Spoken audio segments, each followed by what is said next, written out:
Everybody drops their iPhone at some point, and regardless if you have a case or not, it can still get cracked. It's not hard to replace the screen, and all you need is a few things that are fairly cheap. You can get a new replacement screen on Amazon for around $60 with the tools included.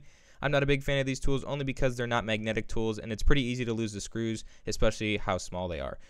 There will be a link in the description for all the tools used in this video just in case you want to go ahead and check those out on Amazon. The tool set that I use is around 20 bucks and they are magnetic and work great for all phone replacements, so it's highly recommended if you plan on doing a lot of phone replacements for other people. First thing we're going to do is remove the two screws from the bottom of the iPhone so we can go ahead and crack open the screen. So just take a screwdriver and undo these two screws from the bottom.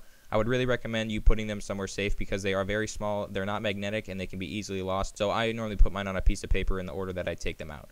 Once you have the screws removed, take the suction cup tool and place it on the phone screen in the area that isn't cracked. If you have a cracked screen, it can be a little difficult to get a good suction, so you may have to mess around with it to find a good spot. Lift up on the suction cup until you see a slit between the phone body and the case, and take the pry tool and place it in the slit.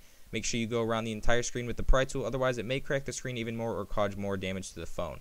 Once the screen is off, lift up from the bottom. Be careful not to yank the screen off, otherwise you could damage the board or the ribbon cables that attach the screen to the phone itself.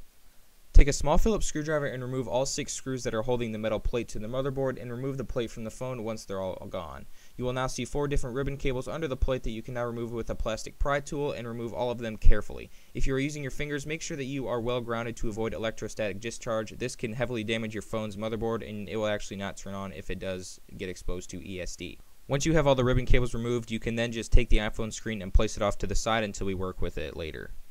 Most screens you purchase will not come with original Apple manufactured products, so we're going to remove the earpiece sensor, remove the 3 screws and the metal plate holding down the sensor. This is optional, but you should really replace this for the best results. Remove it carefully from its housing because we will be putting this in the new screen replacement. A lot of the times if you get screen replacements, it will come with shabby ones that don't work as well as the original Apple ones. So we are going to be replacing the home button as well, so remove the 3 sides on each of the iPhone LCD plate, and then remove the 3 screws on the bottom and also the metal plate that's holding down and protecting the home button. So to remove the home button, just kind of press it out a little bit and then take it, but very gently pry it off of its housing because it is kind of glued on there a little bit and you can break these pretty easily. 9 times out of 10 home buttons that come installed in the replacement screens do not support Touch ID or do not work as well as the Apple ones. So again, this is optional, but if you do use Touch ID a lot, I would really recommend doing this just because the ones that come in replacement screens may not work as well or at all. So now it's time to replace the home button and the sensor in the replacement screen. Again, just remove the 3 screws on both sides of the LCD panel housing and place those off to the side, probably on some white paper because they are very small.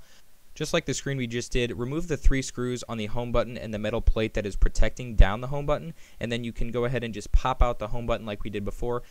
Mine was not glued down, so I had a little bit of trouble getting it off just because it was kind of just dangling there and I didn't want to ruin it. So I did just end up using a pry tool to get it off, and it came off pretty easily. But again, if you use your fingers, make sure that you do not dispose this to ESD and you are well grounded. All you need to do is just place the home button from the original phone and just place it in there, and then tape down this sensor or push it back into its original housing. You do not really have to do anything besides this. You don't have to glue it down. It should just stay in there, but make sure that it is in there firmly so it doesn't pop out later. Pop the metal plate back over the home button housing and screw in the 3 different screws that we originally took out from the home button, and that should just about do it. You don't have to do any other kind of configuration for the home button. It kind of just stays there. So now we're going to swap out the earpiece sensors. Again, this is optional, but for the best results, I highly recommend you do this. So remove the 3 screws and then take off the metal plate that's kind of holding down the earpiece sensor.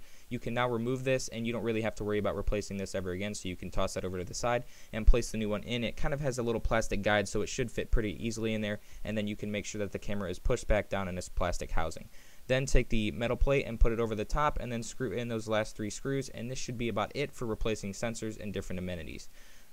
The last thing we need to do for the screen replacement is screw in the screws on the LCD screen. There are 3 on each side, so make sure that they are in tightly, otherwise the screen knot may fit as well as it should. So start snapping in those 4 ribbon cables where the screen connects to the case. Again, you shouldn't have to worry about using a pry tool for this just because the pry tool can be very annoying, and your fingers are probably the best tool for the job for this one. Once the screen's on, just kind of start pushing down on all sides and make sure that you hear the snaps so it's in firmly. I just want to give you guys a quick heads up. If you do purchase a little bit of a cheaper screen, maybe for $20 or $30, it may not fit on there as exactly as it should. I know I have seen some complaints in the Amazon reviews, so I would read those before you purchase any screen. Mine was kind of protruding a little bit, but I wasn't too worried about it. I knew it would still work, and I did test it. So make sure you just put these 2 screws in the bottom and screw those bad boys in. These aren't magnetic again, and they can be kind of hard to get in there, so I would just recommend putting them in with your finger and then screwing them in. and your screen should be good to go. Make sure you test that home button, and make sure you call a few people to make sure that that earpiece works. And that should be about it for this video, guys. Make sure you give it a thumbs up if it did help you. Comment in the section below if you want to see some more awesome videos from me. Let me know what you want to see, maybe some suggestions, and hit that subscribe button, and I will see you guys in the next video. And thanks for watching. Peace out.